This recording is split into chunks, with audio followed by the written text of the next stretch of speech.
पुराने समय की एक घटना है जब विद्वान आचार्य चाणक्य अपने प्रिय शिष्य चंद्रगुप्त मौर्य के साथ घने वन के मध्य विराजमान थे। वे चंद्रगुप्त को जीवन का एक अत्यंत गूढ़ रहस्य समझाने की योजना बना रहे थे। तभी अचानक उनकी दृष्टि जंगल की पगडंडी पर चलते एक राहगीर पर टिकी, जो उत्तम वस्त्र धारण किए हुए अत्यंत आत्मविश्वास के साथ आगे बढ़ रहा था। चाणक्य ने शिष्य की ओर संकेत करते हुए प्रश्न किया, चंद्रगुप्त, क्या तुम्हारी दृष्टि उस पथिक पर गई? चंद्रगुप्त ने सकारात्मक उत्तर देते हुए कहा, जी आचार्य, मैं देख पा रहा हूं, किंतु इसमें विशिष्ट क्या है? वह तो एक साधारण सा यात्री प्रतीत होता है। एक उज्जवल कुर्ता, करीने से सजी पगड़ी और चमकते हुए चरण पादुका।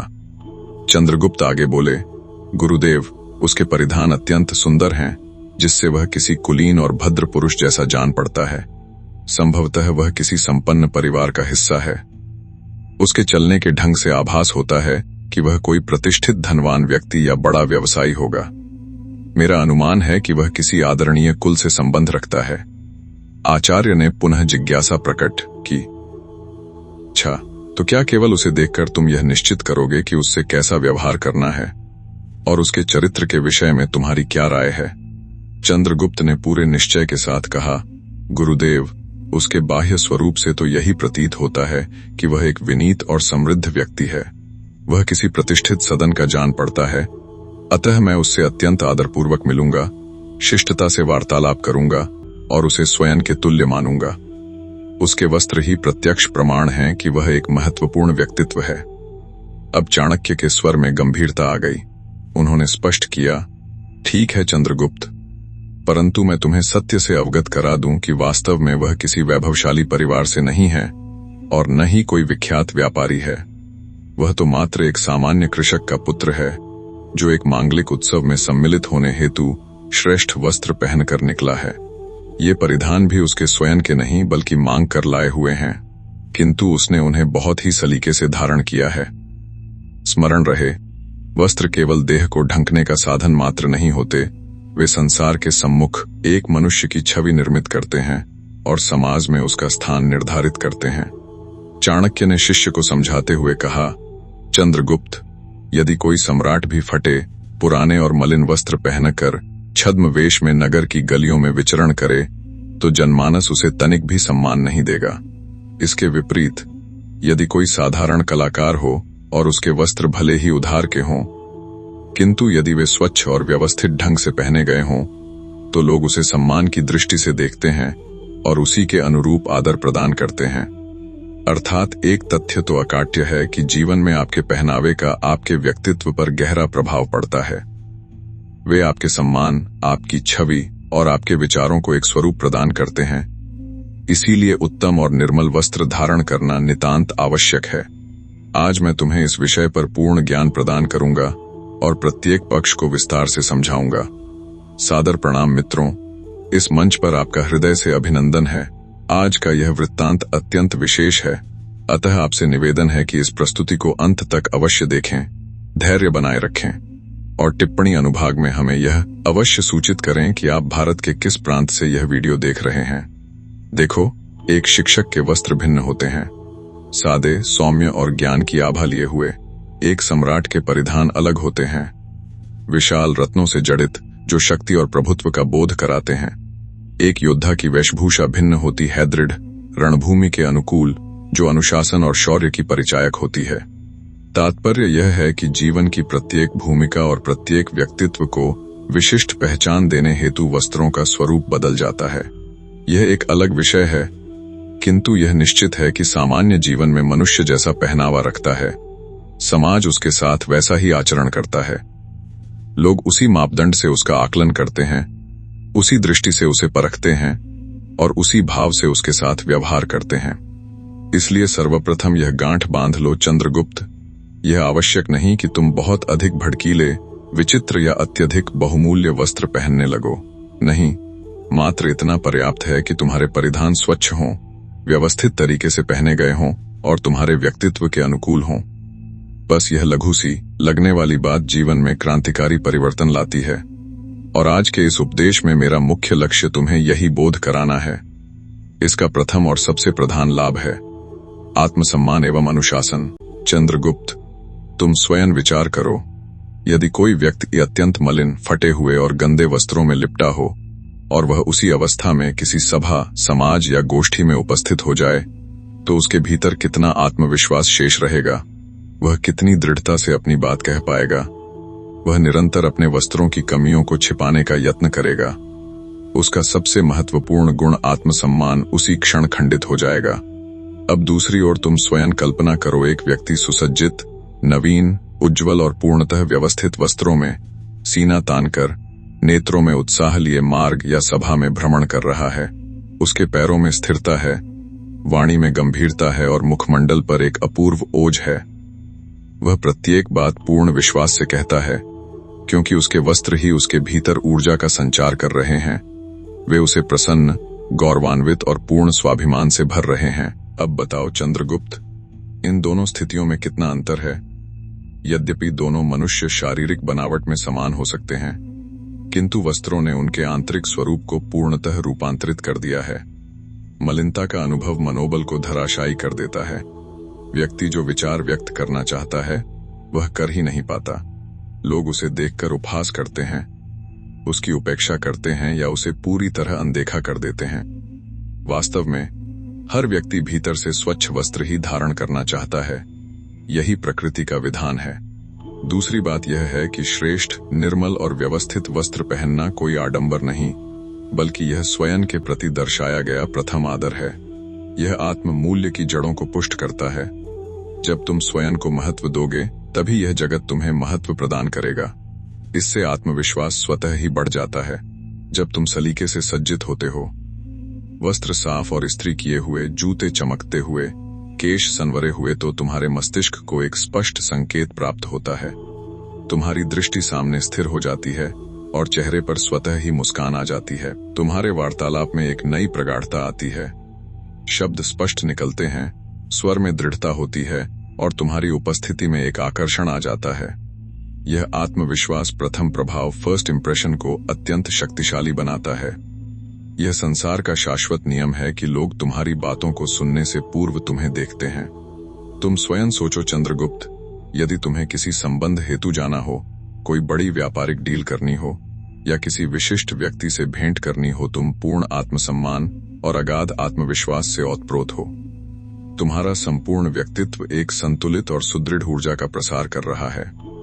जैसे ही तुम उस व्यक्ति के समक्ष खड़े होते हो, उसकी दृष्टि सर्वप्रथम तुम्हारे बाह्य स्वरूप पर टिकती है।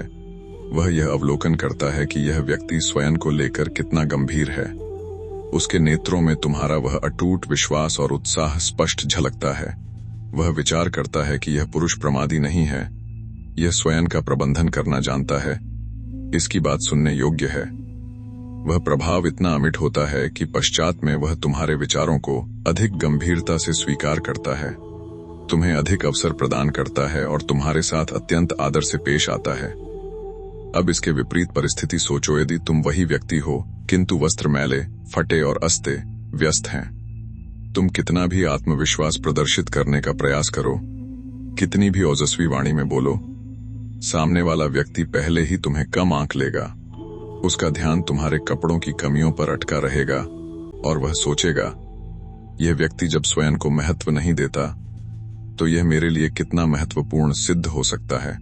फिर वह तुम्हारी बातों को गौण समझेगा, व्यापारिक सौदे को टाल देगा और संबंधों को गंभीरता से नहीं लेगा।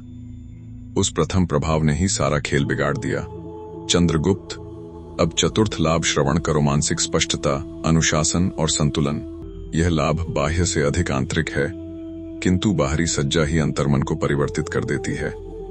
उत्तम पहनावा केवल देह को नहीं सजाता, अपितु मन को भी शांत और व्यवस्थित रखता है। जब तुम प्रातःकाल उठकर अपने वस्त्रों को स्वच्छ इस्त्री किया हुआ और सलीके से व्यवस्थित देखते हो, तो तुम्हारे मन को एक संदेश मिलता है, सब कुछ सुव्यवस्थित है, मैं नियंत्रण में हूं, मैं जागरूक हूं। यह संकेत अत्यंत प्रभावी होता है।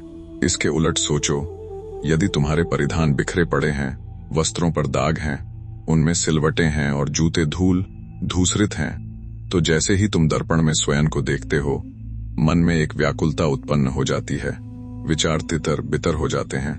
मैंने आज क्या किया? क्या मैं तैयार हूं? क्या मैं पात्र हूं? यह लघु सी उलझन पूरे दिन व्याप्त रहती है। निर्णय लेने में विलंब होता है, कार्य में चित्त नहीं लगता, तुच्छ बातों पर क्रोध आता है। बिखरा हुआ स्वरूप बिखरे हुए मन को जन्म देता है। किंतु जब तुम सज्जा करते हो, ऐसे वस्त्र चुनते हो जो तुम्हारे व्यक्तित्व के पूरक हों, उन्हें उत्तम रीति से पहनते हो, केश संवारते हो और जूते चमकाते हो, तो मन को एक स्पष्टता प्राप्त होती है। यह स्पष्टता आंतरिक होती है, विचार तीव्र हो जाते हैं, एकाग्रता में वृद्धि होती है और तुम्हें यह प्रतीति होती है कि आज मैं कुछ श्रेष्ठ सिद्ध कर सकता हूं। यह जागरूकता तुम्हारे प्रत्येक निर्णय में परिलक्षित होती है। चंद्रगुप्त, अनुशासन का आरंभ सूक्ष्म वस्तुओं से होता है। उत्तम वस्त्र धारण करने हेतु तुम्हें क्या प्रयास करने पड़ते हैं? रात्रि में ही वस्त्रों की तैयारी करनी पड़ती है।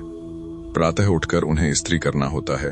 उचित वर्ण और शैली का चयन करना पड़ता है। समयबद्ध होकर तैयार होना पड़ता है। ये लघु उत्तरदायित्व ही अनुशासन की आधारशिला रखते हैं, और जो मनुष्य छोटी बातों में अनुशासित रहता है, वही विशाल उत्तरदायित्वों का निर्वहन करने में सक्षम होता है। एक योद्धा जो अपने कवच को नित्य चमकाता है, वही रणक्षेत्र में भी अनुशासित रहता है।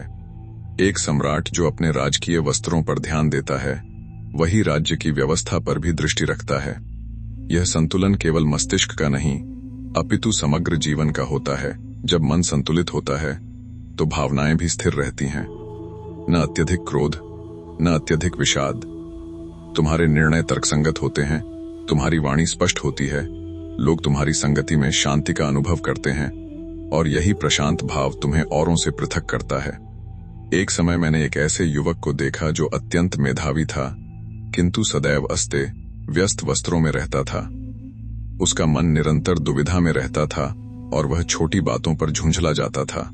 मैंने उसे परामर्श दिया, एक मास तक प्रतिदिन स्वच्छ और सुव्यवस्थित वस्त्र पहनकर आओ। उसने वैसा ही किया। 1 माह पश्चात वह मेरे समीप आया और बोला, गुरुदेव, अब मेरे विचार पारदर्शी हैं, मैं पूर्व की भांति विचलित नहीं होता और कार्य समय पर संपन्न होते हैं। वस्त्रों ने उसके मन को संतुलित कर दिया था। यह लाभ जीवन के प्रत्येक क्षेत्र में व्याप्त होता है।